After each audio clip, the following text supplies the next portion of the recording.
first podcast episode of 2024. Thank you for joining us here on the Junto podcast.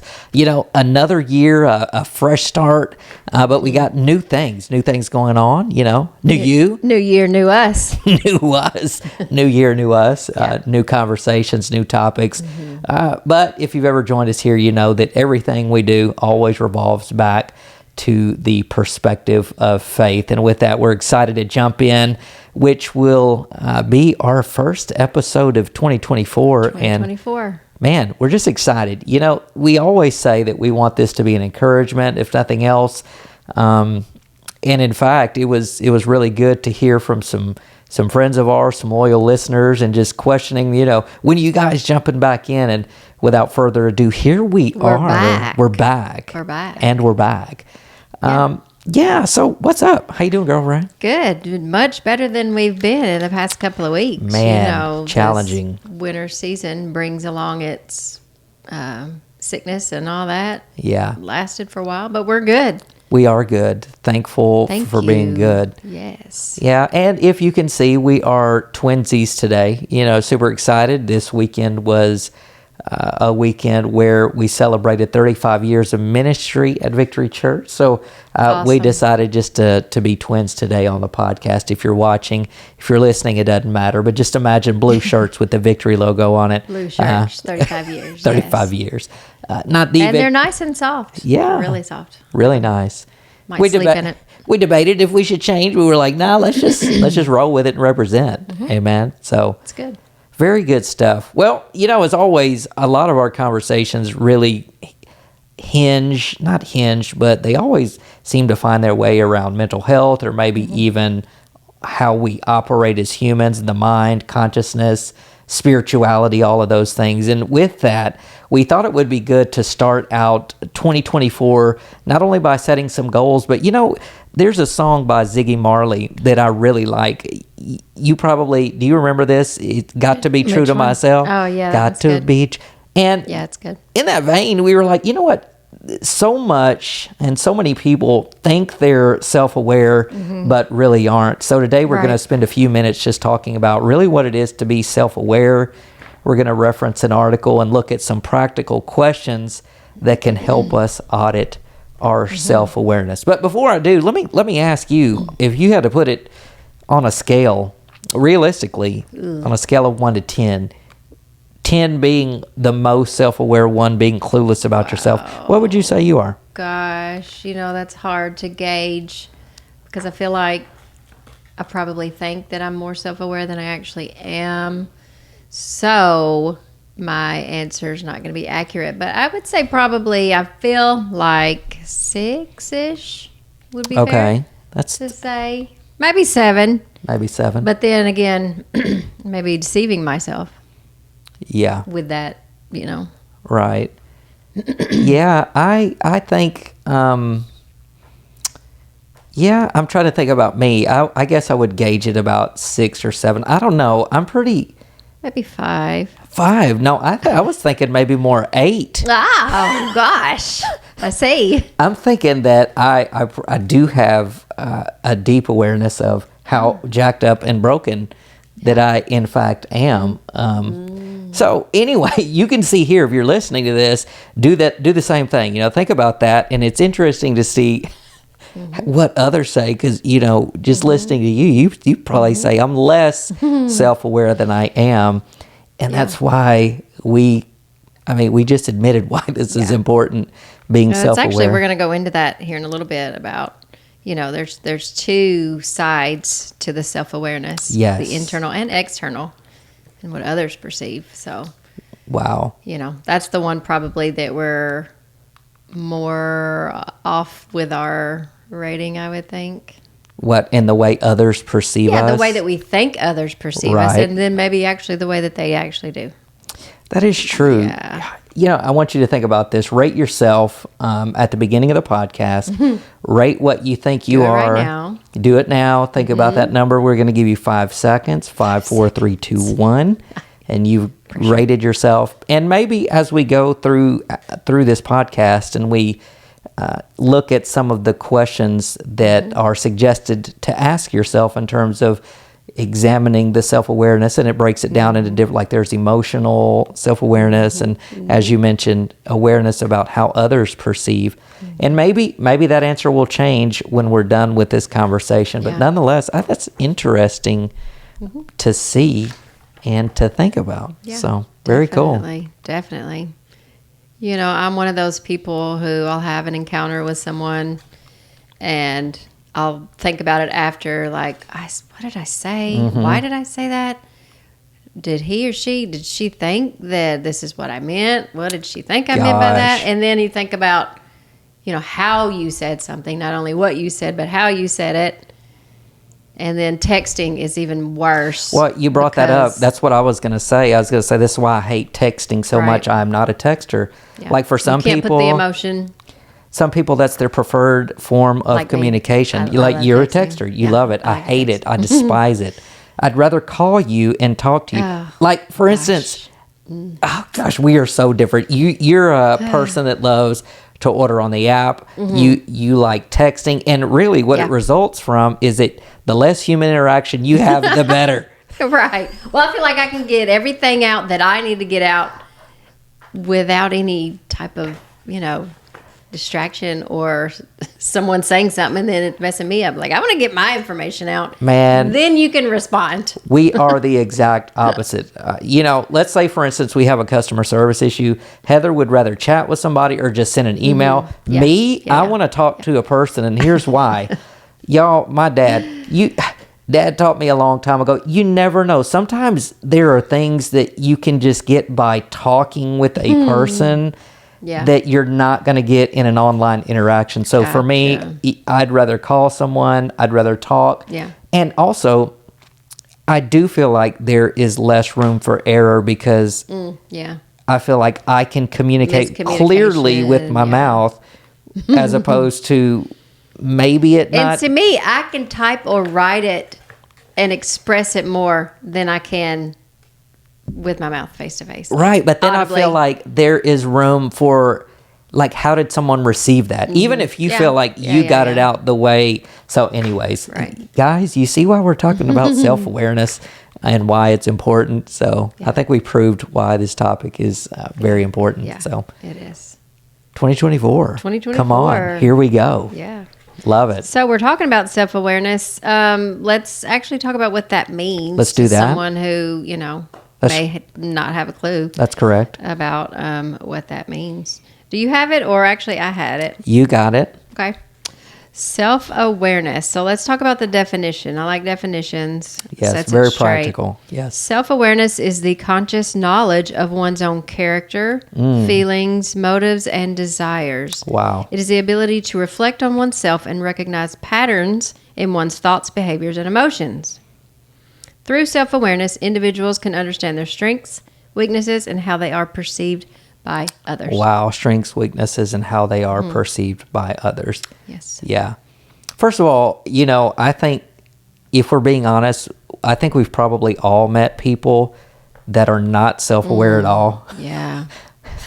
You know what I mean? And then it's like, oh my gosh. Life. Yes.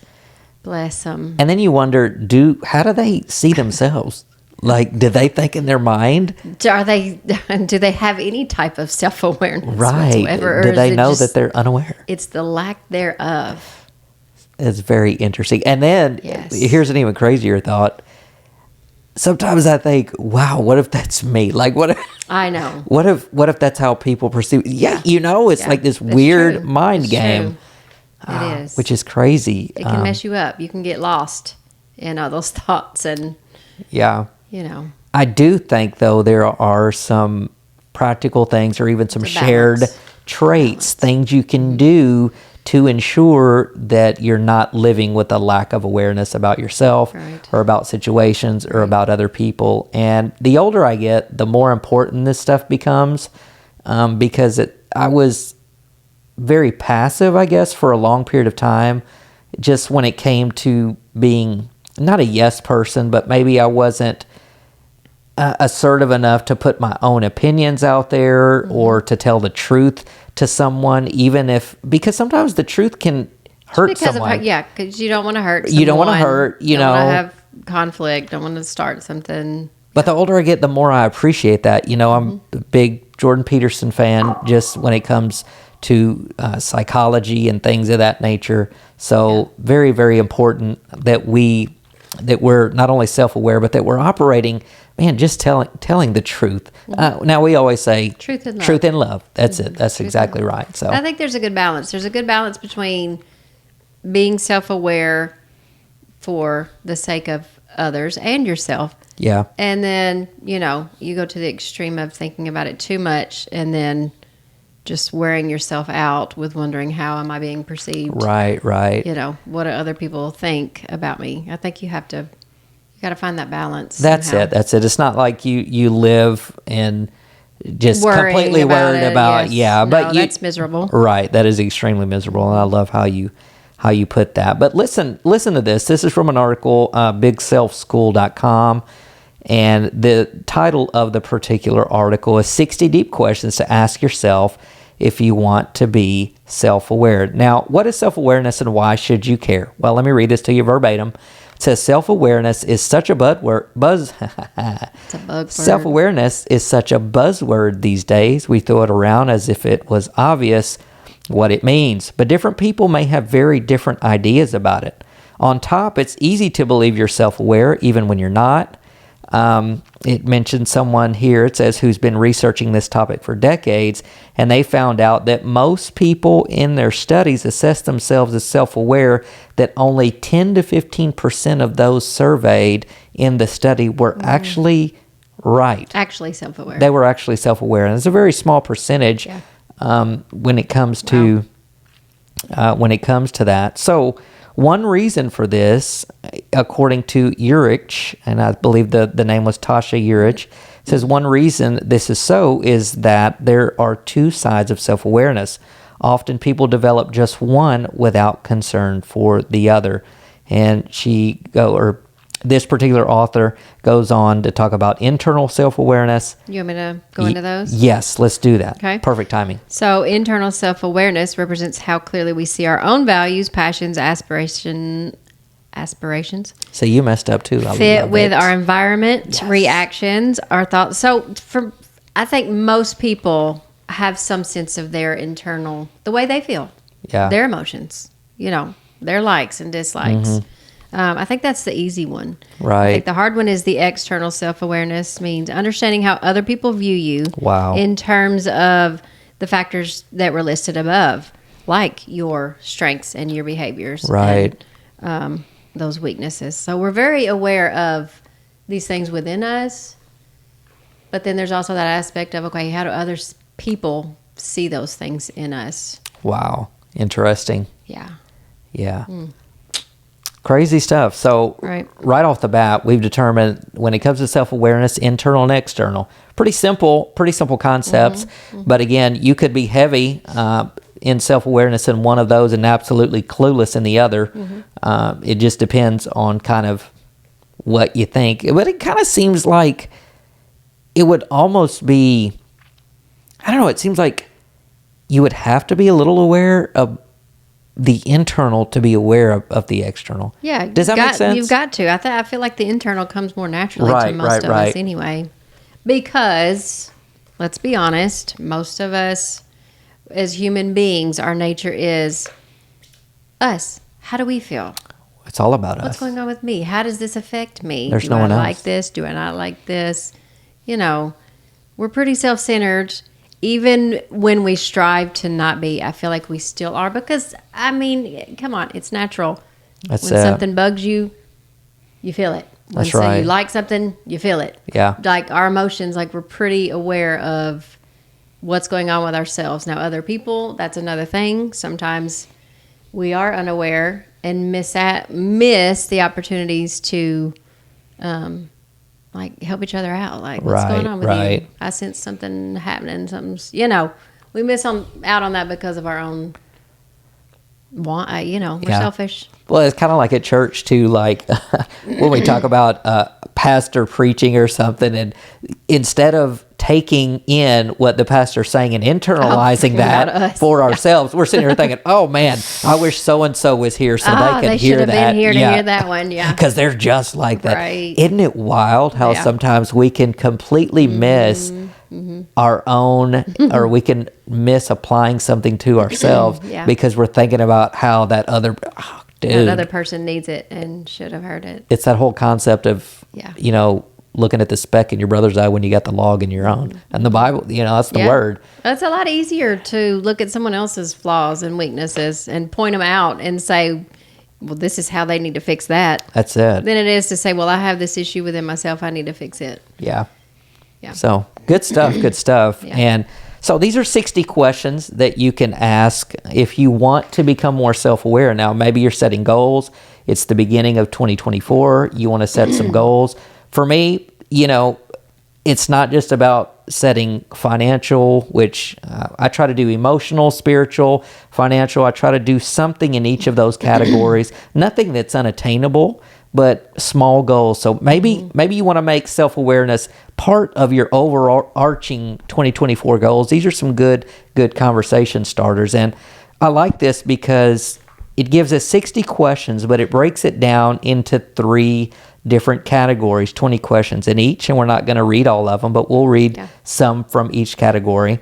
But it talks about emotional awareness, an accurate self-assessment, and then one for building self-confidence. So different categories, all pertaining to self-awareness, questions that you can ask about yourself. Now, I know you're going to be tempted when you read these. You're going to be thinking about other people and how much they need this, but apply this I'll try not yourself. to do that for you. Yeah, you put me at a 5. Girl, homegirl put me at a 5, yo. What is up with that? It was a joke. No, that was real. It was a joke. That was real.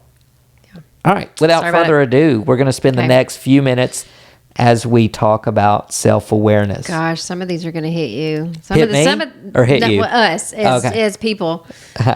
Well, for me personally, I don't know. It's going to make you dig deep and sometimes I don't like to do that. Well, why don't we start out with the emotional awareness section, and I'll let you start. Any questions? What's something you can ask? Yeah, well, that first one hit me like, come on, man.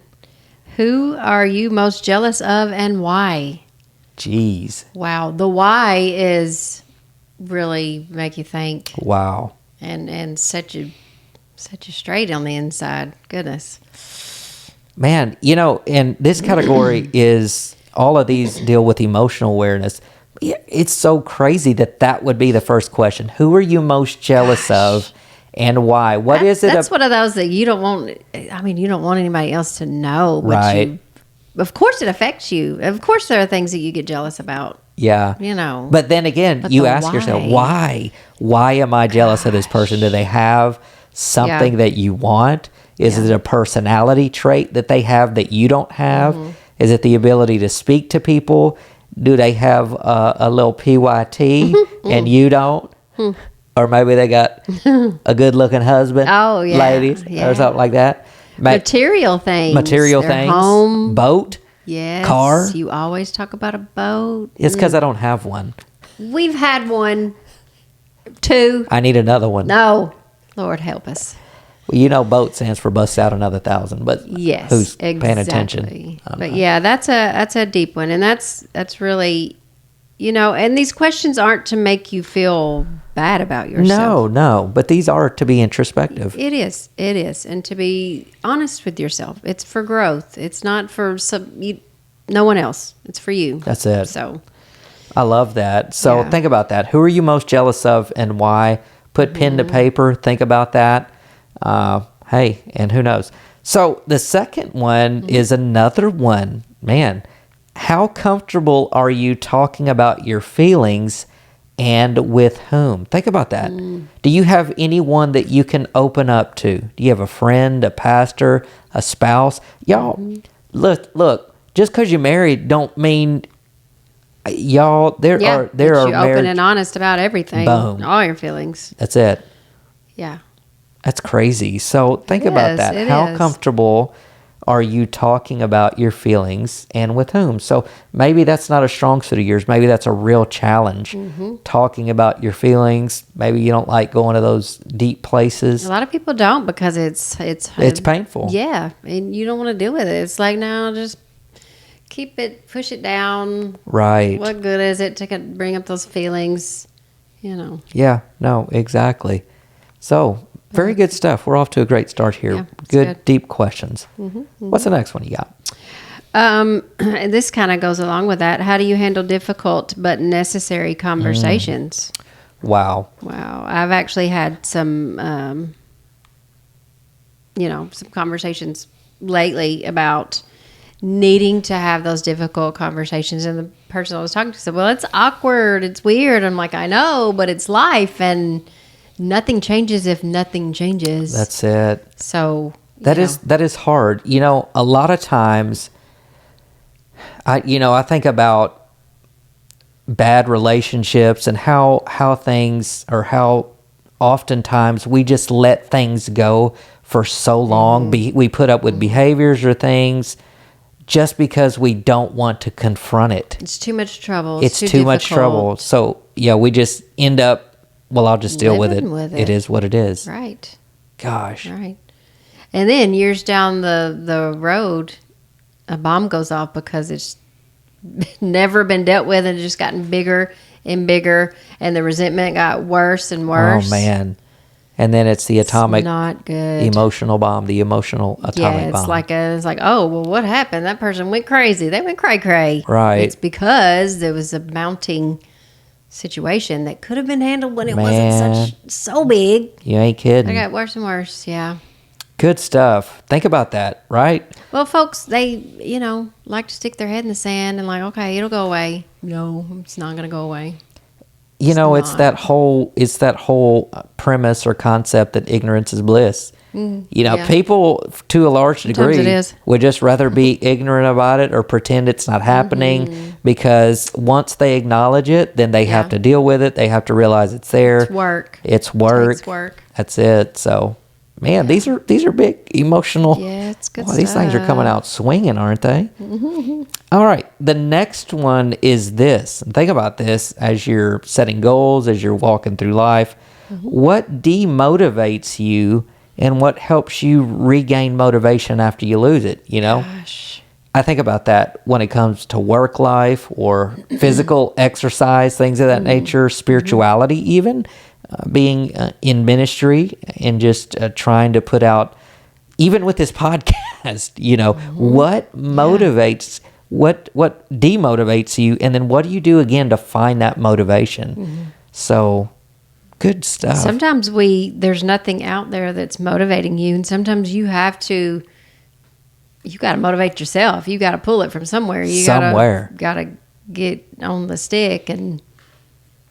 Because life is happening. Life needs to happen. Yeah. Get out there and do it, Sometimes we have to be our biggest cheerleader. That's it. For some people, And the reality of it is we're all going to get stuck in a rut. We're all going to have bad days. We're all going to feel Weeks, months, whatever. We're going to live with doubt. We're going to live with insecurity. We're going to let things, and, I think all of these questions are a little bit related. I'm thinking about how question number 1 was, who are you jealous of and why? Well, guess what? Sometimes those things can be big demotivators. Oh, yeah. You get jealous and you're thinking about everything you don't have and you begin to sulk and you're stuck in a rut. You're stuck in a rut. And then, so what are you going to do? What are you going to do? Flip that thing. Be like, okay, is that what you want? What is your goal? Is that something that you want to strive for? Yeah. Instead of that paralyzing you and keeping you from doing absolutely nothing, let it motivate you to work towards it. Wow. Be a goal. That's it. Write those things out so you can see them. Put it somewhere. That's right. Acknowledge it and work on it. You preaching, Gary. Hallelujah. If it's worth it, it takes work. Come on, preach. What you got? What's next? All right. What is your definition of happiness? Gotcha. Now, this says happiness. So I know we talk a lot about being happy, but then there's also that pure joy. Yeah. I think that's two different things. Oh, it's definitely two different things. So right here is asking, what is your definition of happiness? Well, and I'm going to go directly and follow that up because the question directly after that, it says, in what ways are you preventing your own happiness? So you have to define happiness, and I equate happiness to just a purely emotional thing, whereas joy is something that's much deeper. Joy comes from the inside, from the heart. Lasting. Exactly. So what makes you happy? And then think about that, and then what is preventing you from being happy right now? Maybe it's the next step in a relationship. Maybe you are not putting back money. Maybe it's you just can't get your diet right. You've been trying to eat good. You've been trying to. It could be any number of things. But what are you doing to prevent it? And then how can you flip that? How can you take control of that thing? I think about if we go back 10 years, we would have been married 11 years, 10 years ago. And answering that question then. Oh, man. And then answering it now. And the difference after living 10 years of life and having 10 years of life experience. Yeah. I think the older we get, the more meaningful happiness becomes. Oh, man, that's right. Yeah. Because we can see the difference of what I thought would make me happy back then, and now look at me where I am and all that I have. Yeah. And I don't know. I think it changes as we and grow. Realizing that those things are not the thing that brought ultimate happiness. Right. Now, we may not have achieved everything that our younger selves would have wanted or hoped for. Thank goodness, probably. Yes. But we've achieved enough to know that it's not the material things that bring happiness. Right. It's the relationships, it's the joy, it's the serving others. Come on, putting others first. It's the real meaningful, the real meaningful relationships that we have, the people that we do life with. Because, I think we could do without so much that we have and still be just as happy. Exactly. When it comes to material things, we could do away with a lot of those things. And I would love to. Simplify and just. I think back to when we had our box when we first got married. Yeah, we called it a box because it was 900 something square feet. Yeah, tiny. Man, life was simple back then. It really was. And the house was for the most part pretty clean and easy to clean. It was small. It wasn't a lot of room. No, but it you was know what? clean. And that payment was small too, yo. Oh, that payment was amazing. I'd love to have that payment back. Right. Hallelujah. I just think back to, okay, what can we scale back in our life that is causing us to be overwhelmed? Yeah. And to be stuck in a rut? Because I can get, when I think of, okay, let's go with, house and organization in that situation, and I think about the things that I need to do that are extra and above the everyday maintenance, kitchen, but there's always something that's above and beyond, and it gets overwhelming, and then I'm like, what, forget it, I'm never going to have that under control. I'm just going to leave it there, and it's just going to be what it is. That's right. But in the back of my mind, it's still there. It's still driving me crazy. I know, it's crazy. It is crazy. Yeah, I don't know where that came from, but no, you needed to get that. You see, you're becoming more self-aware. You need to get that out there. Yes. So now it's out into the earth. Yes, those feelings coming up. So good deal. Well, let's move on. Those were questions for emotional awareness. Let's move on to some questions for accurate self-assessment. Self-assessment. So I'll start out with this. The first question under this particular category is, what positive qualities do you bring into your close relationships? Like, what do you bring to the table with your to your spouse, to your children, to your coworkers, if you're a boss or a manager, to those that you manage and lead? What positive qualities are you bringing into those relationships? Gosh, sometimes those are the hardest questions for me. I don't like answering questions about myself. Not the, I don't know. Sometimes See, it's girl, hard to you're going to be so self-aware when we're done with this. You're going to be like, man. And I never do. I never do. Now I know. Right. Sometimes it's hard to be positive about yourself and list positive qualities about yourself. Like, you want other people to see that and to be aware of those. But when to actually sit and process. Yeah.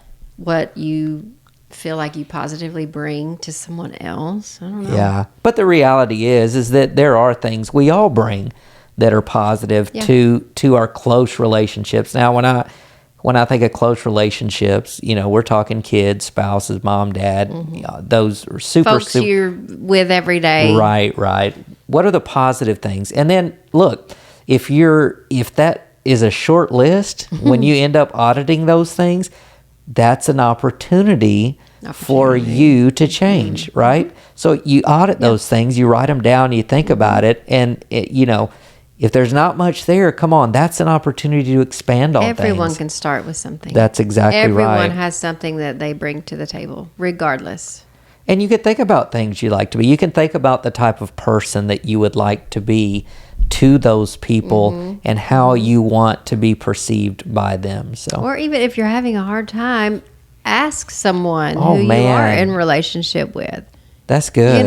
Because a lot of times it is easier for someone else to tell you. Yeah. I don't know. Right. Just sounds like. That's good, girl. Every now and then you got a little nugget. Every now and then I have a nugget. I mean, I'm just saying. You got nuggets. It's a juicy chicken nugget. Juicy chicken. Go for it. All right. What skills do you want to learn in the next 5 years? This is definitely a goal-oriented one. I like that. What skills? Yeah. I've got some other skills that I would like, that I need to work on, I feel like. Well, what I like about this question, it immediately, just by asking it makes the assumption that you don't know everything. You know what I'm saying? A lot of times people that are very unself-aware, they know everything. They're not teachable. You ever met somebody that you could say, well, I did this. Oh yeah, we did that. Yeah. Like everything that you they have an experience with that. They've done it all. Tell you. They've done absolutely everything. You can't tell them nothing. They've seen it all. Even if they hadn't seen it, you start to wonder, are y'all just lying? You know what I'm saying? Like, it's that type of person that's not teachable. They're already done it. Yeah. They know about it. And it's just There's nothing more they could possibly learn from someone else. Right. No. Exactly. Gosh, yes. Don't be that person, y'all. I'm trying not to have these names pop in my head. Like, stop, get out of there, get out. And I'll say this: if I'm ever that person, you're hearing it right now. Oh, I'll tell you. Please, somebody stop me. I try to tell you sometimes about things. I'm teachable. Thank you. You more so, yeah. Now I'm teachable. More so now than you used to be. Yeah, we all are. We're just going to turn into a counseling session real quick. Y'all got to hear marriage therapy. Yes. Perfect. All right. Is it my turn or your turn? I think I did the last one. You go ahead. Okay. So here's an interesting one. In what ways are you contributing to your family, organization, or community? Remember I said earlier that serving someone, being someone who serves is very fulfilling. So think about that. Are you someone who serves? How are you serving Who are you serving? Are you serving anyone other than yourself? Right. Ask that question. Lord. I think we could all do a little bit more service to others. Yeah. In any capacity. That's interesting. In what ways are you contributing to your family, organization, or community? So think about that. Yeah. It doesn't have to be big. You don't have to have this big, huge service project. None of these are mind-blowing. You can serve someone in the simplest, easiest way. Man. Go out your door. Something will hit you. Yeah. I mean, everybody needs help every now and then. We all need somebody to lean on. And everybody is able to.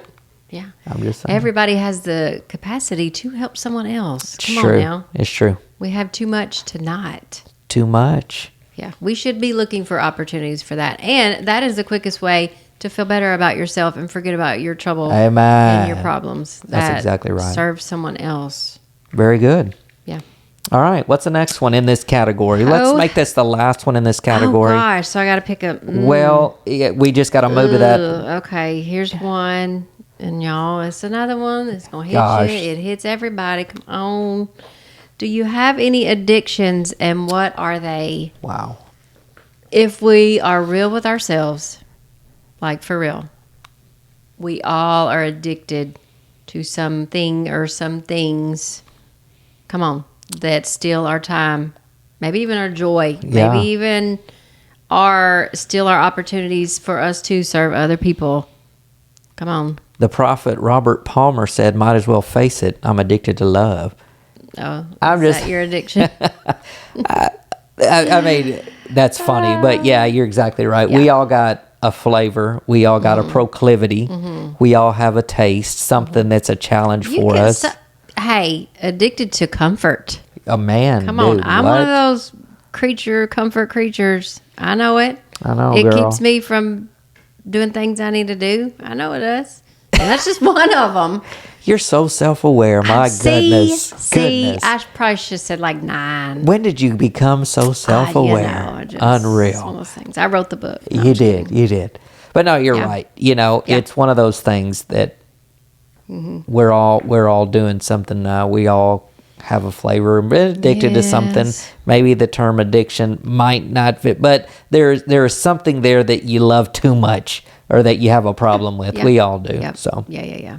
very good. Yes. Well, let's jump into our last category. We're going to read a couple of questions, maybe 3 or 4.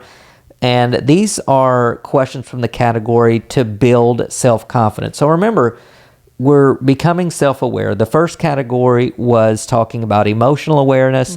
The second was to begin to get us to have an accurate self-assessment of who we are.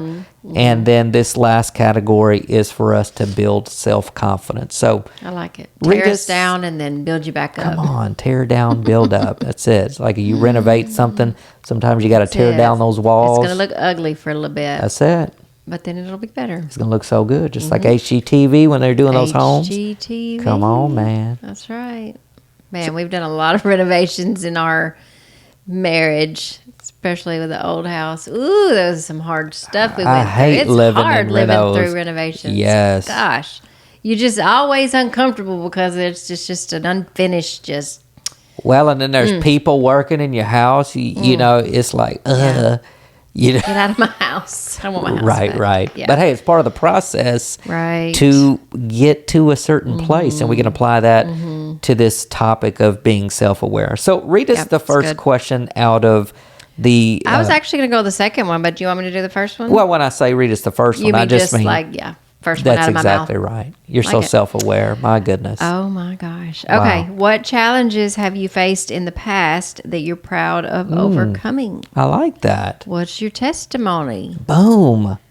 You I like know, that. You had a mess. Now you got a message. What is it? And why is that important? You know, I love that. Yeah. Because I love how this is bringing to light that you have overcome something. It's a reminder. You know, sometimes we forget where God has already brought us from, what he's rescued us from, how he's already lifted us out of the muck and the mire of a situation. And so that's really good. That's a real good. That is good. You know, you talk about forgetting. Yes. And you know, you read scripture, you read about the Israelites, how they were taken out of Egypt, they're free, and then That's right. they're in the wilderness and they start murmuring again and they forget what the Lord took them out of. That's and now right. they're complaining that they're free and they got to do stuff on their own. How you going to complain that you're free? Ain't that You wild? know, That's but how people are. Isn't that what we do, though? That's we right. forget what God in the past, the things that He's helped us get through and overcome. And then we hit something else. Here we are with another obstacle, and we're like, oh, I can't believe. We're like babies. Gosh. You know? Wow. We forget and we complain. And No, you're right. I mean, it's a trip, but I like that this question. And if you're following along, you know, write this stuff down. You can Definitely always look write it back down. on it and say, okay, what challenges has God already brought me through? So very, very good. And share it with someone else because they're going through something similar or, Yeah. you know, trying That's right. to get out of. I love this next question. It says, what is the mistake you learned from the most? Ooh-wee. Yeah. You know, we don't intentionally want to make mistakes, but at the same time, mistakes can do so much for us. That's how And you think about learn. that. What is the mistake you learned the most from? How did it change you? How did it impact you? How did it teach you not to do those things again that brought you to that place? So it's a good reminder. It's a good confidence builder. Yeah. And you begin to change your internal thinking. You go, wait a minute. I learned the last time I did that, it didn't turn out so well. So Right. now I need to change, switch things up a little bit. It's like a baby who's going to touch the hot stove. They ain't going to do it twice. Well, but you know what? Adults are They gotta so learn. stupid. Sometimes I think adults are stupider than babies. Oh, 100%, Because 100%. we might repeat the same mistake several times before we yeah. actually learn from Yeah, it. yeah. Definitely. Definitely. Oh, I have. Lord help us. It's that we need to remember our history. Yeah. Remember our past. Remember the mistakes you made. Learn from them. And teach our children so that they Yeah. don't have to go through the same stuff. That's what we try to tell our teenage girls. It's like, we've been there. We went through that. It wasn't good. So you shouldn't do that. But, a lot of people have to learn for themselves. Yeah. Everybody does. And I just want to say, did you see how self-aware I was there a minute ago? When I just admitted I made the same mistake more than one time? Yeah, I was just pointing that out. that was good. I'm That's glad- deep self-awareness. That is very deep self-awareness. Appreciate that. Yes. See, this conversation's helping me good. already. So you're probably up there with an 8, maybe. Maybe with an 8, maybe 7, 8. 8.5 7, 8, -ish. 7.5. Very good. What's like it. next for us? All right. When was the last time you said no and felt good about it? Ooh. Gosh, that's. I don't always like to say no. I don't like to tell people no. I like Yeah. to, we're yes people. We like to get things done and do things well.